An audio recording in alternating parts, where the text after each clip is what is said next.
প্ৰকৃতিৰ পৰিৱেশ যিটো বিনষ্ট হৈ আছে বা যিটোক আমি গোলকীয় উষ্ণতা বৃদ্ধি গ্লোবাল ৱাৰ্মিং বুলি কওঁ, তাৰ ফলত কিদৰে আমাৰ পৰিৱেশ বিনষ্ট হৈছে, তাৰ কাৰণে গছ একমাত্ৰ উপায় বুলি একমাত্ৰ নকলেও কম যে প্ৰধান এটা ব্যৱস্থা যে আমি যিমান পাৰোঁ সেউজীকৰণ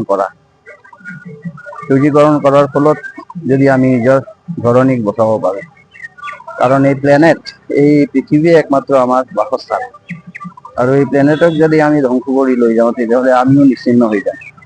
সেইকাৰণে মই আকৌ এবাৰ গোপালদেৱ শৰ্মাক এই প্ৰচেষ্টাৰ বাবে ধন্যবাদ জনাইছোঁ আৰু সকলোকে আহ্বান জনাইছোঁ যে আহক আমি নিজাববীয়াকৈ, আমি অকল চৰকাৰৰ ওপৰত নিৰ্ভৰ নকৰি আমি নিজেও গছপুলি লগাওঁ। আৰু প্ৰধান কথা হ'ল গছপুলি লগাব পাৰি, তাৰপিছত যিটো তত্বাৱধান কৰা, তাক চোৱা মেলা কৰা, তাক ডাঙৰ দীঘল কৰা, সেইটো এটা প্ৰধান কথা। সেইকাৰণে মই এই গছপুলিৰ ওচৰত থকা মানুহখিনিক, আমাৰ যিকেইজন আছে বা আমি আছোঁ, আমি যাতে সদায় ইয়াক লালন পালন কৰোঁ, ইয়াক বৃদ্ধি হোৱাত সহায় কৰোঁ। ধন্যবাদ।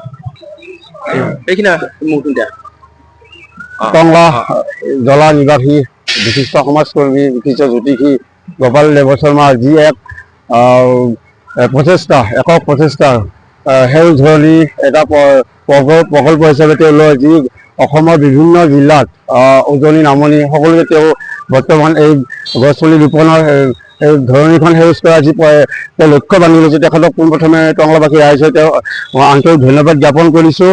তেখেতে আজি আমাৰ টংলা মাজমজিয়াত MD ৰোডতো গছপুলি প্ৰায় 50 ডাল গছপুলি ৰুবৰ কাৰণে লক্ষ্য কৰিছে। তেখেতৰ এই প্ৰচেষ্টা আমি শলাগ লৈছোঁ।